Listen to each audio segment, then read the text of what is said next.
Good morning, staff, and welcome back. I hope everyone had a refreshing summer and is feeling ready to take on this school year. I know I am. Before we get started with some of the other things that I know that you guys know that we go over on our back to school meetings, I wanted to talk to you guys about something really big that we're going to start implementing this year. I just want to give you a heads up. This is kind of heavy. This is some big stuff, so just be prepared. All right, here we go. All right, so we're going to start doing something called making our school into a trauma-sensitive school. And this is kind of our blueprint model of how we're going to do that, how we're going to get this ready, and how we're going to get everyone on board. So, to build a trauma-sensitive school, we first need to talk about what is childhood trauma. So, trauma is the response to an overwhelming event that typically results in the inability to regulate emotions and can be very overwhelming. I know some of you are probably having things come into your mind about traumatic events that you may have experienced or that you know that some of your students have experienced, so that's really awesome if you're doing that. So trauma can either be acute or complex. Understanding and responding to adverse childhood experiences in the school setting says that acute trauma is a single incident, for example, a natural disaster or a car accident or any sort of serious accident of that matter. A complex or chronic trauma is a trauma over a period of time. So examples of this are chronic maltreatment, witnessing domestic abuse, a parent having alcoholism, a parent having a mental illness that they're not getting treatment for. So that would be an example of complex or chronic trauma. All right, I know this is getting kind of heavy. So when we're talking about children, we usually call it what's called an ACE, or an adverse childhood experience. So trauma in a child's life is referred to as an adverse childhood experience. ACEs are defined as some of the most intensive and frequently occurring sources of stress that children might suffer in their life. So ACEs are split into 3 categories: abuse, neglect, and household dysfunction. Within those categories, there are titles such as mental illness in the family, incarcerated parent, or even divorce. So within these categories, there's something called an ACE score. And so they can get a score, and let's say that they have an incarcerated parent, that would be a score of 1. If they have 2 incarcerated parents, that would still be a score of 1. The higher the ACE score, the more likely a student is to suffer from, we'll talk about this later, suffer from other things that affect their life. Over 50% of children have an ACE score of at least 1. And yes, divorce is an ACE. All right, so how does ACEs affect students? As I talk to you about this slide, I want you to think about your students and think about if there's anything that rings any bells, like, oh, I know that Billy does that, or I know Johnny does that. So adverse childhood experiences can greatly affect students' readiness to learn. ACEs can lead to poor attendance, challenging behaviors, and lack of coursework completion. That can also be called the triple whammy, the ABCs: attendance, behavior, and coursework. Students with ACEs can also have problems forming and maintaining relationships. They can have boundary issues, impaired sensory motor development issues, poor coordination, trouble regulating their emotions, problems with memory, problems with their cognitive ability, impulse control, and behavior problems, and that's only a small list of things. They are in a constant fight or flight mode. Even a simple redirection of, hey Billy, I noticed you have your hood on, can you please take your hood off for me, might even set them off, might trigger a student. So saying, hey Billy, take your hood off or you gotta get out, that's definitely a trigger for a student. All right, so how does this apply to Cedar Crest? So before I get started, I just want you to keep in mind that socioeconomic status does not determine trauma. Some circumstances can uproot from socioeconomic status. So for example, I know of a student whose family is considered low income. And just because he's considered low income does not automatically mean that he's a child with challenging behaviors, and it doesn't mean that he's an at-risk child just because of that. But his parents work 2, 3, maybe more jobs. And because of that, because they're not home very often, that would fall into that neglect category of an ACE. So that is what categorizes him as an at-risk child, not necessarily because of his socioeconomic status. So I just want to clarify, socioeconomic status does not necessarily completely mean that a child is going to have behavior issues. Okay, so Cedar Crest is labeled as a high-risk school. I remember specifically when I applied that there was big red font that was warning you, high-risk school. And I just wanted to let you guys know that we all know that this is a hard school. We all know that our kids can be kind of tough. But I just want to tell you that you guys can do this. For those of you that have been here, you have done it and you can do it.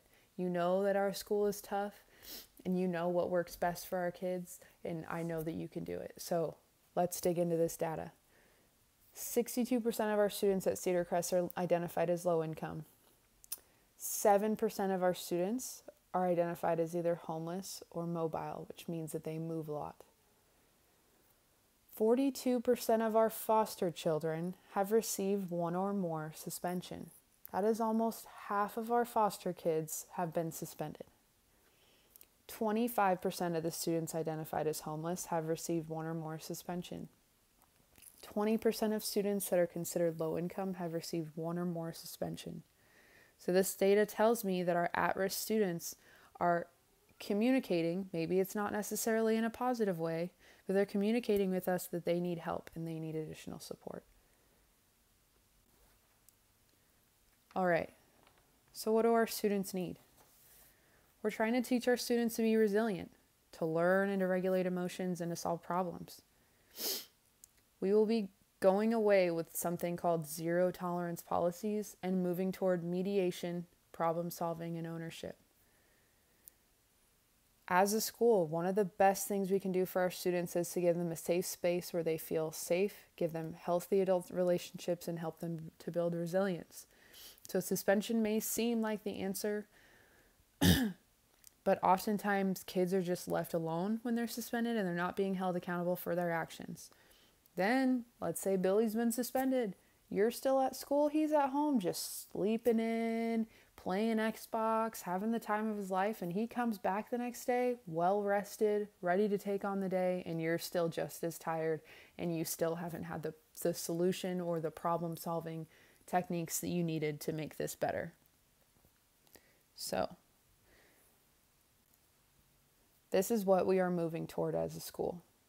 We have a team in place, and our team is going to help implement this change for our school. So our team is made up of 3 tiers. And the goal of this transition is for staff to feel supported. So please, please, please reach out if you're feeling overwhelmed. Anyways, we're trying to get you guys to feel supported, and we want our students to be successful. So there's 3 levels to our team. The admin team, myself, the assistant principals, and the associate administrators. So the goal of us is to provide support to you guys. So if you feel like you have a tough class and you really need some help, invite us in. We can come observe you. This is not supposed to be a gotcha. This isn't supposed to feel like you're being watched or like you're going to get in trouble. This is a team effort. We're here to help you, and we're here to help our students. So then there's also the leadership team. The leadership team is the glue that's going to hold this plan in place. This team is made up with at least 1 staff member from each team. So we have 1 math teacher, 1 ELA teacher, a history teacher, a science teacher, a music teacher, a PE teacher, a counselor. We have so many people on this team, and they are our leaders. They also already know about this plan, and they're kind of our cheerleaders for this plan. So they're going to help this plan go as smoothly as possible, and they are fully bought into this plan. If you need help and you feel like, man, I'm not ready to get help from an administrator yet, or man, I've tried so many things, I'd really like it if another math teacher can come and observe me and get some help. This is somebody that you can rely on. They act as a mentor, they act as someone to listen to you vent, but they also have resources and they're just as helpful as myself or the administrators are. And then finally, the third tier to our team is the rest of the staff, because we're in this as a team. We all need to be bought into this for it to work effectively. As a staff, excuse me, we need to remember that the goal is to have our students be successful. We need to remember that we're a team. If you know that someone's struggling, offer a listening ear. If you know that you're struggling and there's someone that you feel like you can talk to, please go talk to them. Making yourself and others feel heard is so important. We're all in this together, and we all, even myself, have challenging days, so keep that in mind. All right, so this change is going to be a challenge, but the ultimate goal is to increase student engagement and to build resilience. This 5-step plan is centered around relationship with students, and relationships with their families. And the goal of this is to build togetherness with our students and families to feel like they are connected to you. All right, so here is step 1. New student registration. We will have new student registration to take the time to calm anxiety of new students and families through a welcoming environment that is school-wide. We will make a connection with families and offer them a coffee or water so that they feel like, man, Cedar Crest is the place to be. I'm so excited to have my student there. I really feel like I connected with the staff. Step 2 is to build relationships. So we will be making a team, and I'm taking volunteers of staff members who will individually welcome each new student and their family. So this will be in a meeting of this team, and they will reinforce our trauma-informed culture by reminding families that our staff is here to support students and that they would like to build a team with parents and that attendance is important to us. Step 3 is student ambassadors. We're going to be creating an uplifting school culture by selecting students that will be ambassadors to giving tours and acting as mentors to our new students. So these are going to be the people that are walking around with our new students, giving them a tour, saying like, oh, this is the gym. This is where you're going to have PE. Oh, Miss Johnson's awesome. You're going to love her. Oh, Mr. Geyer over here, he's our band teacher. You should really sign up for band. He's awesome. And giving them a tour and also acting as that person that they can rely on if they're feeling overwhelmed or they just need a mentor. These ambassadors will learn to be the positive role models that are experts of our school. Step 4, this one's the big one. This is our all school kickoff event. This is mandatory for all staff. This will be the day before school starts. So at open house, all students and their families will be invited to an all school barbecue. At the beginning of the event, staff and students will meet in the gym and be welcomed back to school by myself. Staff will be introduced by myself, and I will emphasize their dedication to student success. The introductory speech will also include commitment to safety, both emotional and physical safety, our commitment to attendance, and our contact information for our counselors about schedules and resources. Again, this is mandatory. All staff need to be here. This is the big thing that's going to really create that sense of community. We're going to be reinforcing to our parents that we are moving to this trauma-informed model. And we will also be showing that we are here for your students and that we care about building relationship.